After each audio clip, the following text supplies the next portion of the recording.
नमस्कार दोस्तों, आज अपन वाद्यांतर पढ़ेंगे। अपना हेडिंग होगा वाद्यांतर और वाद्यांतर में अपन सबसे पहले जो पढ़ेंगे वो पढ़ेंगे तत्वाद्यंतर। तत्वाद्यंतर मतलब वो वाद्यांतर जिसमें तार का यूज किया जाता हो। तार का मतलब ये नहीं होगा कि साहब वास्तव में तार हो, घोड़े की पूंछ के बाल भी हो सकते हैं, बकरे की आंख भी हो सकती है, उसको भी क्या बोलते हैं, तत्व बोलते हैं, तार वाले वाद्यांतर बोलते हैं। तो आज का अपना हेडिंग है वो है प्रमुख वाद्ययंत्र। तो देखिए हेडिंग है प्रमुख वाद्ययंत्र, प्रमुख वाद्ययंत्र। और इस वाद्ययंत्र में सबसे पहले अपन जो चर्चा कर रहे हैं वो कर रहे हैं तत्वाद्ययंत्र की।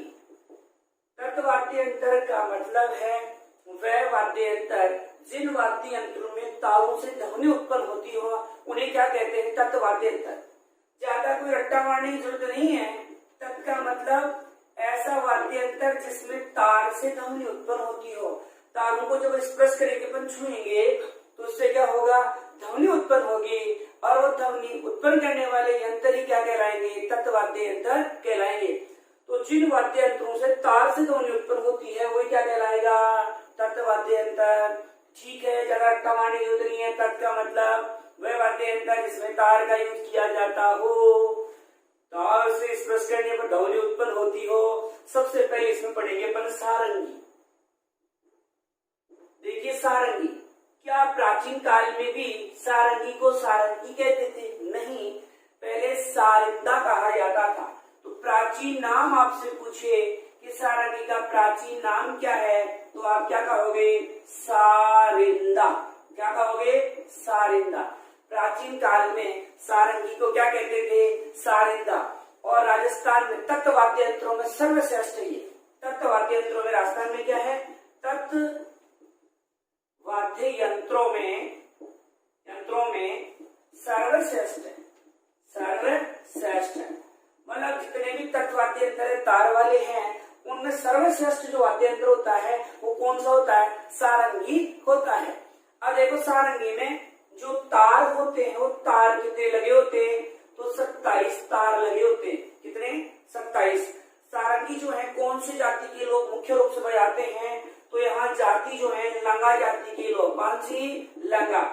ऐसे सोच लो सारंगी क्या लगती है, सारंगी क्या लगती है तो कौन बजाते हैं, लंगा जाति के लोग बजाते हैं। ये सारंगी होती है, उसमें लकड़ी किसकी होती है, तो उसमें सागवान की भी होती है, केर की भी लगी हो सकती है और रोइडा की। तो यहाँ लकड़ी की बात की, लकड़ी सागवान की भी हो सकती है, सागवान की, केर की लकड़ी या रोइडा की जो लकड़ी है उसका इसमें यूज किया जाता है। तो ये लकड़ी की बात हो गई। अब है कि इसमें जो तार होता है सारंगी, वो तार किसका होता है, तो बकरे की आंख का। मैंने पहले ही कहा था कि तार का मतलब लोहे का तार या और किसी का तार होने की जरूरत नहीं है। तार का मतलब इस बकरे की आंख भी हो सकती है, घोड़े की पूंछ के बाल भी। तो मैंने यहाँ तार के लिए क्या बोला, बकरे की जो आंख होती है उसका बना हुआ होता है क्या, तार लगा होता है इसमें। एक है गज। गज में कौन से तार होते हैं, गज। तो गज में होते हैं घोड़े की पूंछ के बाल होते हैं। जो घोड़ा होता है उस घोड़े की जो पूंछ होती है उस पूंछ के क्या होते हैं, पूंछ के बाल होते हैं। अब यही से बताया गज। गज क्या होता है, जैसे सारंगी है, ये सारंगी है, तो इस प्रकार जो बजाते हैं इस हाथ से यूं लेकर के, तो वही क्या होता है, गज होता है। तो गज में जो तार होते हैं वो घोड़े की पूंछ के बाल होते हैं, जबकि जो मेन जो वाद्य यंत्र होता है सारंगी उसमें बकरे की आंख के तार बनाए जाते हैं। तो ये है आपकी सारंगी। देखो सारंगी का प्राचीन नाम क्या है, तो सारिंदा है। तत्व वाद्य यंत्रों में सर्वश्रेष्ठ है, सारंगी ही सर्वश्रेष्ठ होता है। फिर देखिए तार कितने होते हैं, तो तारों की संख्या 27 है। फिर किस जाति के लोग बजाते हैं, लंगा जाति के लोग बजाते हैं। लकड़ी किसकी होती है, तो सागवान, केर और रोइडा की लकड़ी होती है। इसमें तार किसके बने होते हैं, तो बकरे की आंख होती है। और गज में किसके होते हैं, तो घोड़े की पूंछ के बाल होते हैं। अगर वाद्य यंत्रों में कोई सर्वाधिक प्रश्न पूछे जाते हैं वो ये पूछे जाते हैं कि फला वाद्य यंत्र मतलब ये वाद्य यंत्र किस श्रेणी का है, किस प्रकार का है, तत्व वाला है कि सुशील वाद्य यंत्र है कि घन वाद्य यंत्र है कि तार वाद्य यंत्र है। तो देखो सारंगी में अपन वैसे ही जानते हैं कि सारंगी में क्या लगे होते हैं, तार, इसलिए सारंगी किस प्रकार का वाद्य यंत्र है, तत्व वाला वाद्य यंत्र है। तो यहाँ अपन तत्व वाद्य यंत्र पढ़ रहे हैं और तत्व वाद्य यंत्र में सबसे पहले सारंगी देखा और सारंगी जो है वो तत्व वाद्य यंत्रों में सर्वश्रेष्ठ था। तारों की संख्या कितनी थी, 27 थी। और किस जाति के लोग बजाते हैं ये वाद्य यंत्र, तो लंगा जाति के लोग, लकड़ी, सागवान, खेर और रोहिड़ा की होती है। और तार जो होते हैं बकरे की आंख के होते हैं, जबकि गज में तार किसके होते हैं, तो घोड़े की पूंछ के बाल होते हैं। अब है रावण हत्ता वाद्य यंत्र है, सेकंड नंबर का वाद्य यंत्र पढ़ रहे अपन, रावण हत्ता वाद्य यंत्र। रावण हत्ता वाद्य यंत्र देखिए, अगर वाद्य यंत्रों में से कोई सर्वाधिक प्रश्न आता है तो यही आता है। और इसमें भी क्या आता है कि रावण हत्ता बना होता है तो नारियल के आधे खोल पर चमड़ा चढ़ाकर बनाया जाता है। नारियल के आधे खोल पर चमड़ा चढ़ाकर बनाया जाता है। जो नारियल वो जो होता है उसको फोड़ने के पश्चात गिट पर निकाल करके खा लेते हैं और वो जो बाहरी कठोर पदार्थ रह गया, उस जो कठोर पदार्थ है उस कठोर पदार्थ पर क्या करते हैं, चमड़ा चढ़ा लेते हैं। और इस प्रकार से, हालांकि इस प्रकार का होता है एक वाद्य यंत्र होता है, इसमें तारों की जो संख्या होती है वो 9 तार लगे होते हैं। कितने तार लगे होते हैं, 9 तार लगे होते हैं। तो अगर वाद्य यंत्रों में सर्वाधिक पूछा जाता है तो यही पूछा जाता है कि नारियल के आधे खोल पर चढ़ाकर बनाया जाता है रावण, मतलब चमड़ा चढ़ाकर बनाया जाता है रावण हत्ता, या रावण हत्ता किस प्रकार का वाद्य यंत्र है। तो ये प्रश्न भी खूब आता है, देखो कैसे याद रखना है। रावण हत्ता किस प्रकार का वाद्य यंत्र पढ़ रहे हैं, तत्व वाला, तार वाला। ऐसे सोचो रावण के तार कहां से जुड़े हुए हैं, श्रीलंका से जुड़े हुए हैं ना। मैंने क्या बोला इसको, रावण के तार कहां से जुड़े हुए हैं, अरे तार वाला हो गया कि नहीं, तार वाला मतलब तत्व वाद्य यंत्र। अब देखिए यहीं से ये वाद्य यंत्र वास्तव में लाया भी श्रीलंका से गया था। और कौन लेके आए थे, हनुमान जी। जब माता सीता की खोज में गए थे ना हनुमान जी, तो हनुमान जी वहां से ये वाद्य यंत्र उठा लाए थे। तो ये वाद्य यंत्र जो है हनुमान जी द्वारा लाया गया था, कहां से, श्रीलंका से लाया गया। तार कितने होते हैं, इसमें 9 तार लगे होते हैं। और राजस्थान का सबसे लोकप्रिय वाद्य यंत्र है, राजस्थान का सबसे लोकप्रिय वाद्य यंत्र है, राजस्थान का सबसे लोकप्रिय ही है। आप ये भी जानते हो कि रावण शब्द सबसे ज्यादा लोकप्रिय है। ऐसे कोई भी बात आती, कौन तू रावण से गई, तो रावण शब्द क्या है, लोकप्रिय है कि नहीं है। कोई भी होता है तो अपना आपने रावण समझे से गई, तो यहाँ रावण शब्द क्या है, लोकप्रिय है। तो यह रावण हत्ता जो है राजस्थान का सबसे लोकप्रिय वाद्य यंत्र है। बोपों द्वारा सर्वाधिक बजाए जाने वाला वाद्य यंत्र है, बोपों द्वारा सर्वाधिक बजाए जाने वाला, सर्वाधिक बजाए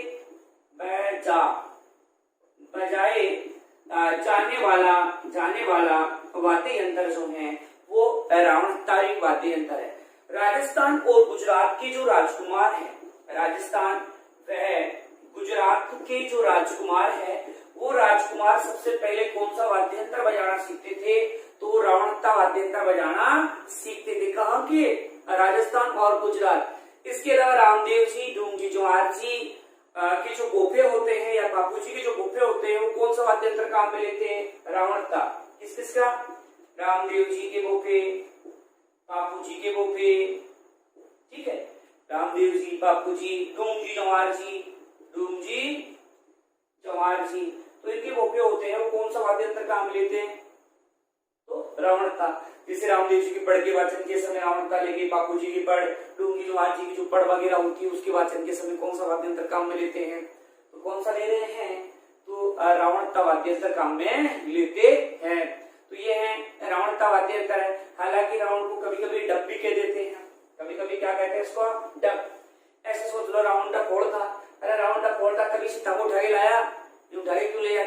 समझदारी होता, तो रावण क्या था, डकौर, इसलिए वाद्यंतर डक कहलाता है। अब देखो, क्या तुम रावण बनना चाहोगे? अंग्रेजी में उत्तर दो, क्या बोलोगे? रावण बनना चाहोगे? हाँ, नो।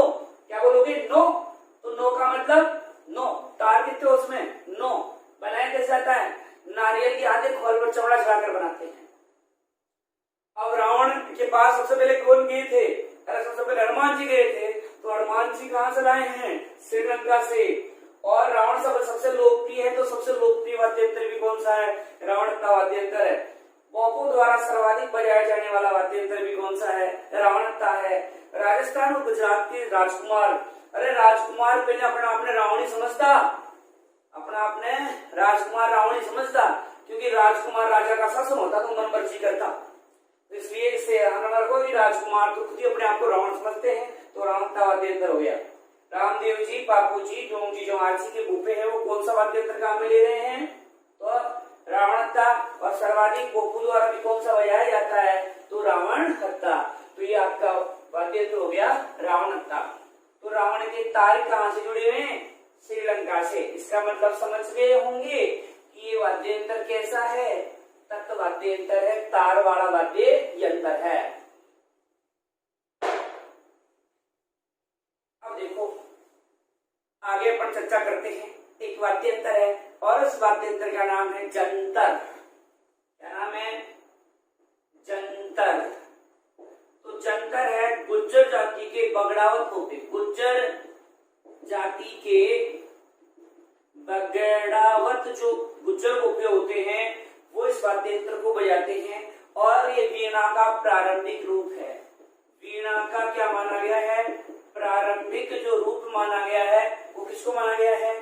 रावण वाद्ययंत्र, सॉरी इसको जंतर वाद्ययंत्र को वीणा का प्रारंभिक रूप माना गया है। ये देवनारायण जी की जो पढ़ होती है, उस पढ़ के वाचन के समय बजाते हैं। कैसे बजाते हैं? गले में डाल करके इस वाद्ययंत्र को बजाते हैं। कैसे बजाते हैं? गले में लटका करके, डाल करके, खड़े होकर के बजाएंगे। अरे गले में डालेंगे तो खड़े होना पड़ेगा नहीं, तो खड़े होकर के कह सकते हो, खड़े होकर के इस वाद्ययंत्र को बजाया जाता है। अब देखो, ये वाद्ययंत्र है जो जंतर वाद्ययंत्र है, ये बजाया कहाँ जाता है? तो आपके भीलवाड़ा में, नागौर में और टोंक में, इस क्षेत्र में अधिक बजाया जाता है। कहाँ बताया? नागौर में। इसके अलावा भीलवाड़ा में कहाँ बजाया जाता है? नागौर में, भीलवाड़ा में और टोंक जिले में बजाया जाता है। टोंक में, अरे टोंक वगैरह में, इनमें आसिद भीलवाड़ा, जैसे देवनारायण जी का संबंध रहा कि नहीं है, वहां उनका जन्म हुआ था, मंदिर वगैरह। मंदिर तो देखो आसिद भीलवाड़ा है, आसिद भीलवाड़ा, यहाँ का जन्म वगैरह हुआ है। और जो टोंक वगैरह है, वहां पर देवधाम जोधपुर स्थान है, देवधाम जोधपुरिया। तो यहाँ एक प्रसिद्ध मेला बनता है ना देवनारायण जी का, तो गुज्जर समाज से संबंधित है। गुज्जर वगैरह नागौर में भी खूब है। तो जिन क्षेत्र में गुज्जर बाहुल्य क्षेत्र है, उस क्षेत्र में कौन सा वाद्ययंत्र बजाया जाता है? जंतर। तो देखो, जंतर के तार किससे जुड़े हुए हैं? गुज्जरों से। अरे जंतर मंतर के तार किससे जुड़े हुए हैं? गुज्जरों से। तो तार वाला वाद्ययंत्र हो गया। अब वीणा का क्या है? प्रारंभिक रूप है। देवनारायण जी की पढ़ के वाचन के समय बजाते, कैसे? गले में डाल करके और खड़े होकर के बजाया जाता है। किस क्षेत्र में? नागौर, टोंक, भीलवाड़ा में बजाया जाता है। तो ये जंतर है। तो जंतर मंतर के तार किससे जुड़े हुए हैं? गुज्जरों से। वीणा का क्या है? प्रारंभिक रूप है। देवनारायण जी की पढ़ के वाचन के समय बजाएंगे। कैसे बजाएंगे? गले में डाल करके, खड़े होकर के बजाएंगे। और कौन से जिलों में अधिक बजाया जाता है? तो आप क्या कहोगे? आपके टोंक में, भीलवाड़ा में और नागौर में अधिक बजाया जाता है। तो ये हो गया आपका जंतर। अगला है चीकारा। अगला वाद्ययंत्र है चीकारा। चीकारा वाद्ययंत्र क्या होता है? इस वाद्ययंत्र में एक शोर पर प्याले नुमा संरचना होती है। जब और इसमें कितने तार लगे होते हैं? 3 तार लगे होते हैं। मतलब प्याली नुमा संरचना होती है इसमें। एक तरफ क्या होती है? प्याली नुमा संरचना होती है और इसमें जो तार होते हैं वो 3 होते हैं, 1, 2 और 3। इस प्रकार से इसकी क्या होती है, संरचना होती है। तो एक सिरे पर तो क्या हो गया, प्याले नुमा संरचना, और दूसरे सिरे पर कितने तार लगे हुए हैं, 3 तार लगे हुए हैं।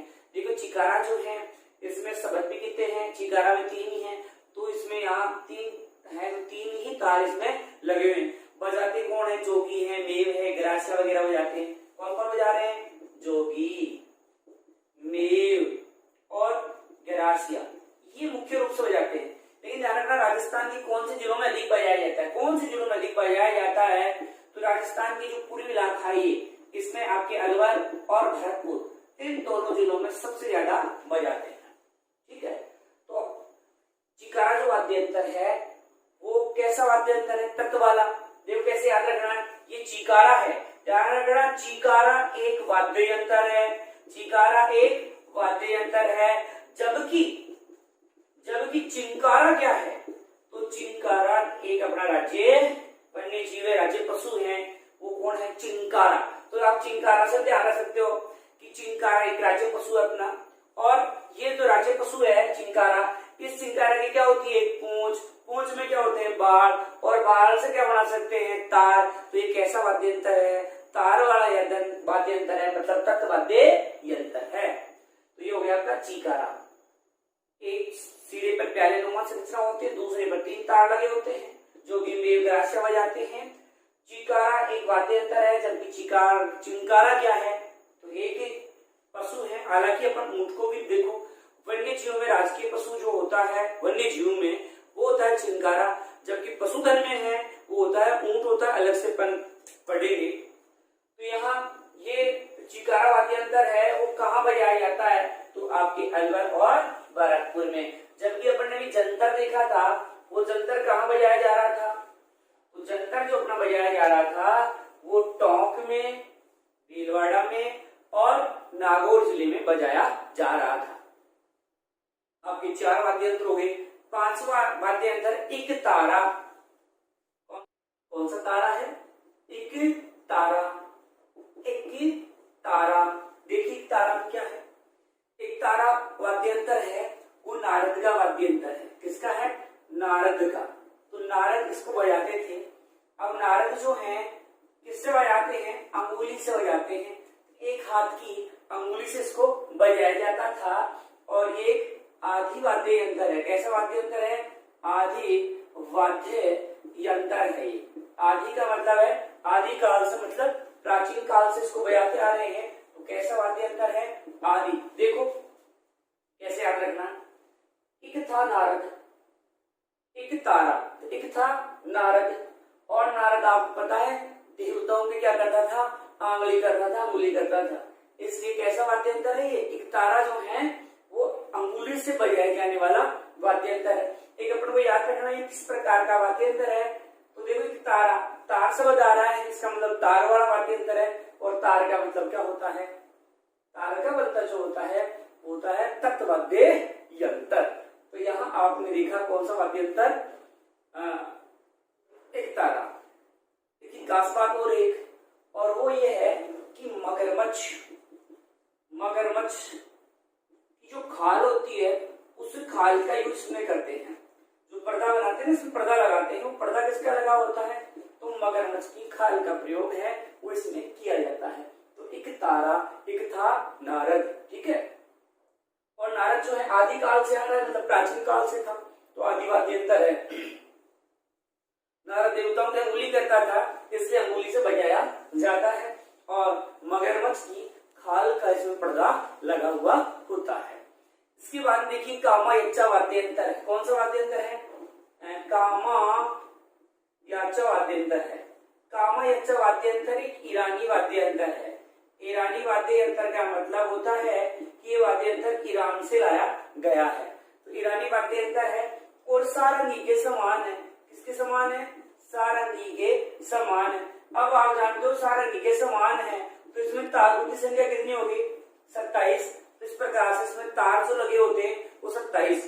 और बहुत ही शानदार प्रश्न है ये। राजस्थान में क्या है कि जैसलमेर बाड़मेर में मंगड़ियार जाति के लोगों द्वारा बजाया जाता है। जैसलमेर और बाड़मेर में कहाँ बजाते हैं, जैसलमेर में और बाड़मेर में कौन सी जाति के लोग?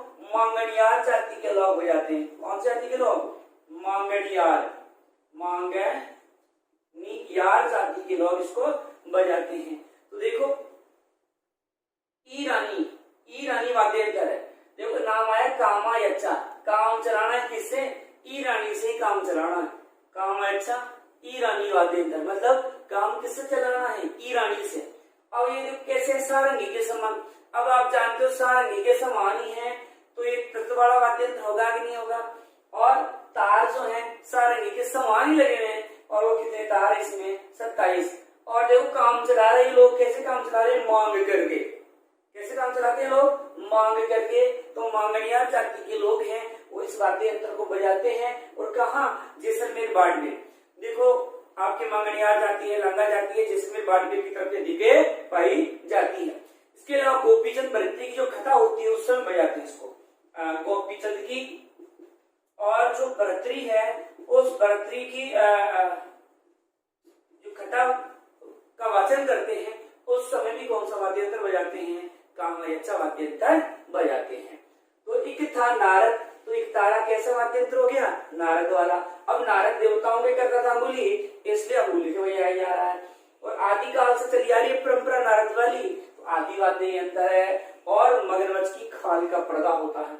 कामायच्चा जो है काम चला रहे हो कैसे? ईरानी से। और कैसे काम चला रहे हो? मांग के। तो मांगणियार जाति किसके समान है ये वाद्य यंत्र? सारंगी के समान। कितने तार हैं? 27 तार हैं। किसकी कथा के समय बजाते हैं? बरतरी और गोपीचंद की कथा। और कहाँ बजाते हैं? तो जैसलमेर बाड़मेर में इसको बजाया जाता है। अगला 7वें नंबर का वाद्य यंत्र है दुकाको।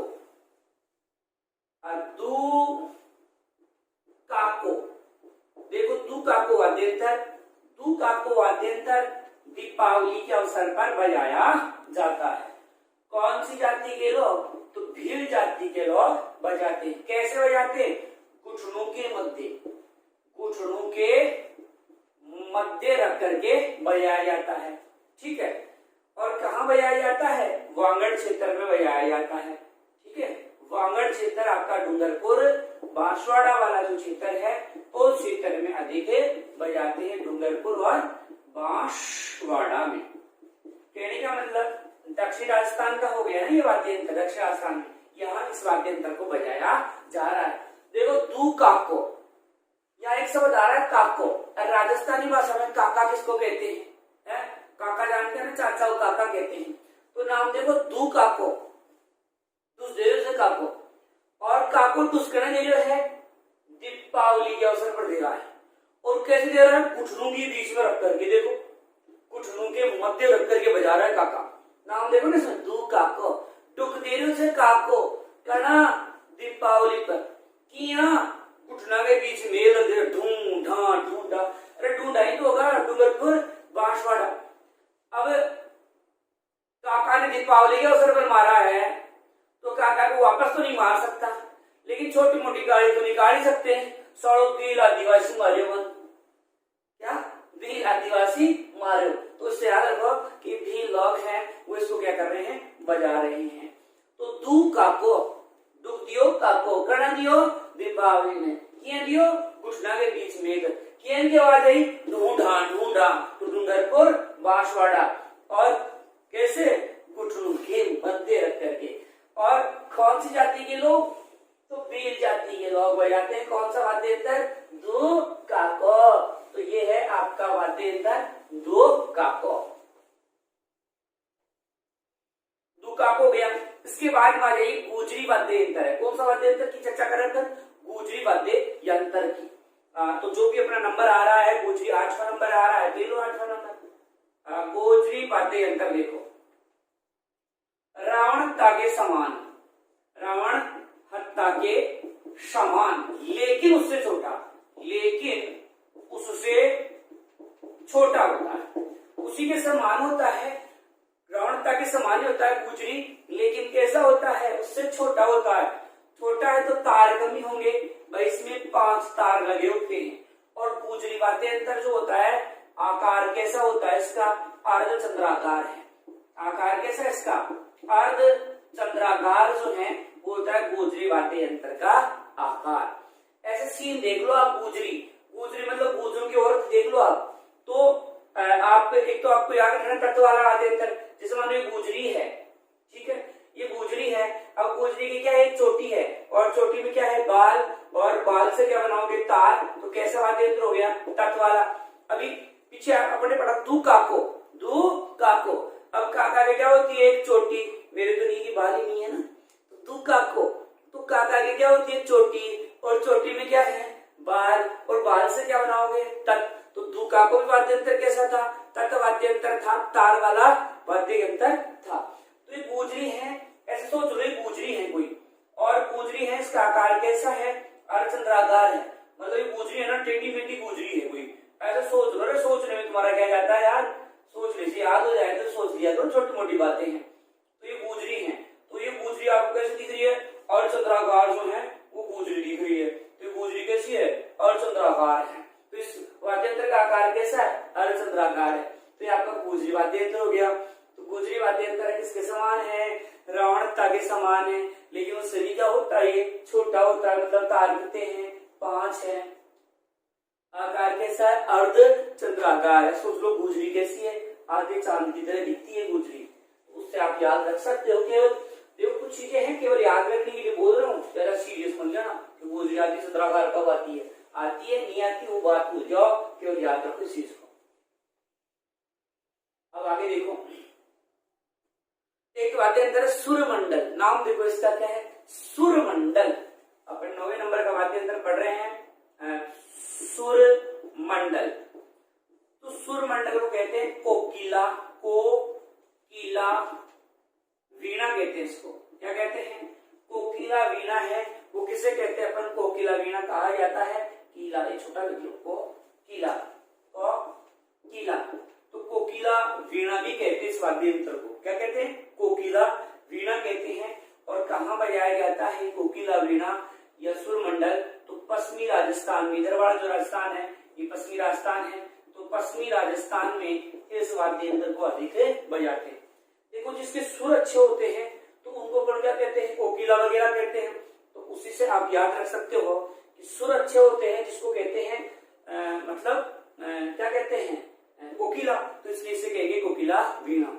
और आप जानते हो पश्चिमी राजस्थान के लोग हैं, उनके जो सुर होते हैं कोकिला के समान बहुत ही अच्छे होते हैं, क्योंकि पश्चिमी राजस्थान का मतलब मारवाड़ वाला इलाका भी आ गया। और इधर की जो बोली होती है बड़ी प्यारी बोली होती है, वहां की जो बोली होती है बहुत मीठी बोली होती है। तो इससे याद रखते हो कि सुरमंडल, ठीक है, उनके सुर बहुत ही अच्छे होते हैं। तो ये आपका कौन सा हो गया, सुरमंडल। वैसे आप कैसे याद रखोगे कि सुर के ताल, सुर के जो तार जुड़े हुए किससे जुड़े हुए, कंठों से। अरे जिसके कंठ अच्छे होंगे उसका सुर भी बहुत अच्छा होगा। तो कंठ से मतलब तार, सुर के तार किससे जुड़े हुए, कंठ से। और तार का मतलब क्या हो गया, कंठ से जुड़े हुए सुर के तार, तार का मतलब है तत्व वाद्य यंत्र है ये। तो ये हो गया क्या, सुरमंडल वाद्य यंत्र।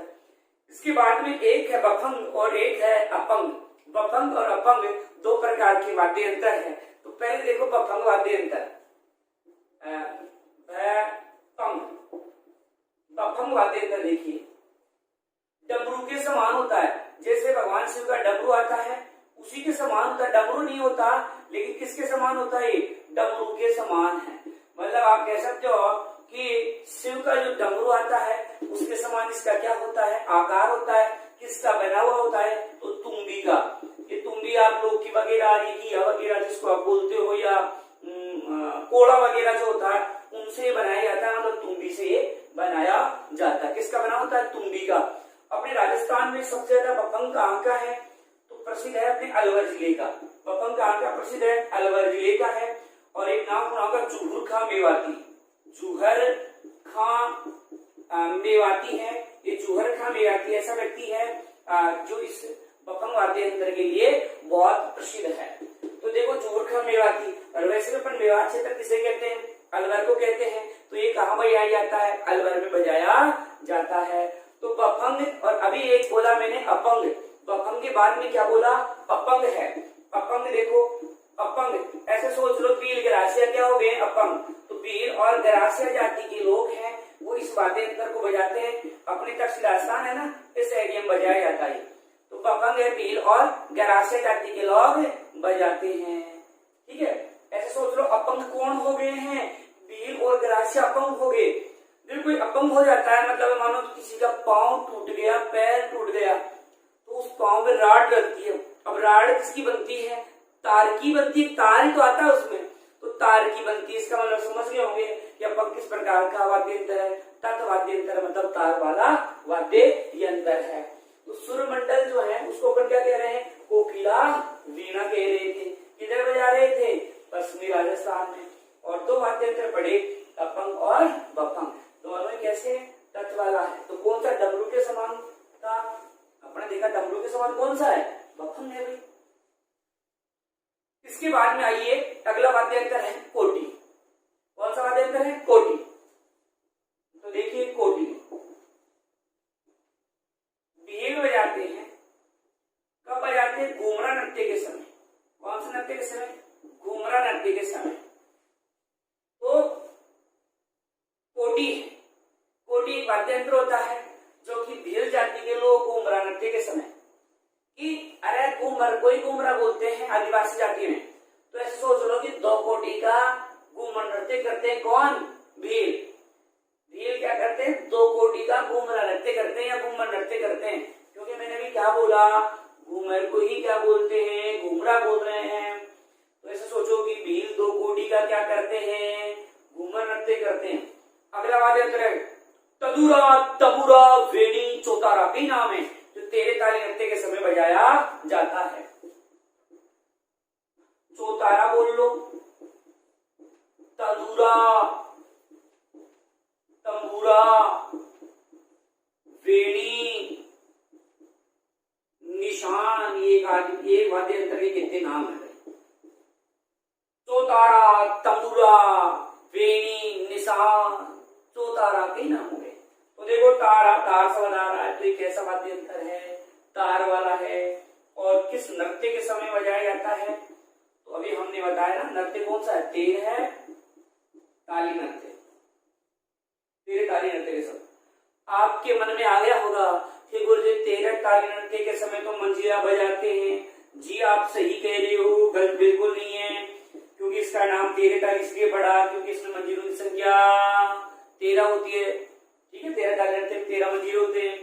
तो मुख्य वाद्य यंत्र तो वास्तव में मंजीरा ही होता है, लेकिन सहायक वाद्य यंत्र के रूप में चौतारा का भी यूज किया जाता है, या तंबूरा, तंबूरा, वेणी, निशान, चौतारा जो है उसका इसमें यूज किया जाता है। तो यहाँ कोटी उलट भील दो कोटी का घूमर नृत्य कर रहे हैं। फिर आपको याद रखना है चौतारा, तंबूरा, तंबूरी, वेणी, निशान जो भी है, तो कब, तेरे ताली नृत्य के समय। और कौन सा वाद्य यंत्र होता है तेरा ताली के समय, एक और तो आपने देखा कौन सा होता है, मंजीरा। तो ये आपका कौन सा हो गया, तंबूरा, वेणी, निशान, चौतारा जो भी था। आगे देखो, एक वाद्य यंत्र होता है रबाब और एक होता है रबाज। तो सबसे पहले देखेंगे रबाज। रबाज क्या होता है, अपने सारंगी या कामायचा के समान होते हैं, लेकिन उनके समान तार 27 नहीं होते। इसमें तार जो होते हैं वो होते हैं 12 तार होते हैं, और नाखून जो होता है, इस नाखून से इसको क्या किया है, बजाया जाता है। आपके मेवाड़ वगैरह है, इसमें रावल वगैरह भाट जाति के लोग होते हैं, वो लोग रम्मत के समय क्या करते हैं, रबाज को बजाते हैं। तो अगला वाद्य यंत्र जो है अपना कौन सा है, रबाज, और एक पढ़ेंगे रबाब। ये कौन सा पहले पर पढ़ रहे हैं, रबाज। समान किसके समान है, तो या तो बोलो सारंगी के समान, या बोलो कामा यच्चा के समान, लेकिन तार समान नहीं है। तार कितने, 12। बजाते किससे हैं, बजाते हैं नाखून से बजाया जाता है। अरे जब नाखून में तार चुभ जाएगा तो मुंह से क्या निकलेगा, अरे बार, तो कितना तार है, अरे बार, 12 तार है। ठीक है, नाखून से बजाओगे तो निकालेगी भाई, लगेगी चोट। तो रबाज है सारंगी के समान है या कामायचा के समान है। रबाज में तार है 12।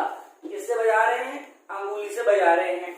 अब बजा कौन रहा है, मेवाड़ बजा रहे साहब। कौन बजा रहे हैं, तो रावल जाति के लोग और भाट जाति के लोग बजा रहे हैं। अब बजा कब रहे हैं, रम्मत के समय बजाते हैं। क्या बजाते हैं? रम्मत के समय बजाते हैं। अगला है रबाब। कौन सा है? रबाब। अलवर और टोंक क्षेत्र में जो मे वगैरह होते हैं वो बजाते हैं, और इसमें जो तार होते हैं वो 4 होते हैं।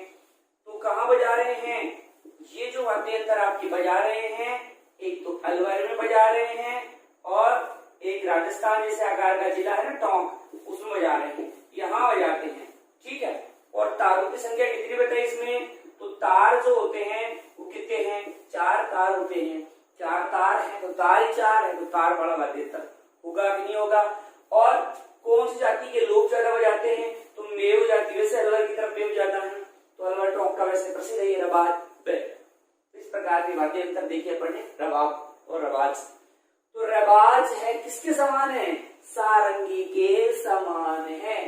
तार कितने हैं? 12। किससे बजाया? नाखून से। कहाँ बजा रहे हैं? मेवाड़ में। कौन बजा रहे हैं? तो रावल भाट बजा रहे हैं भाई। कब बजा रहे हैं? रम्मत के समय बजा रहे हैं। रबाब कितने तार होते हैं? 4। कहाँ बजाएंगे?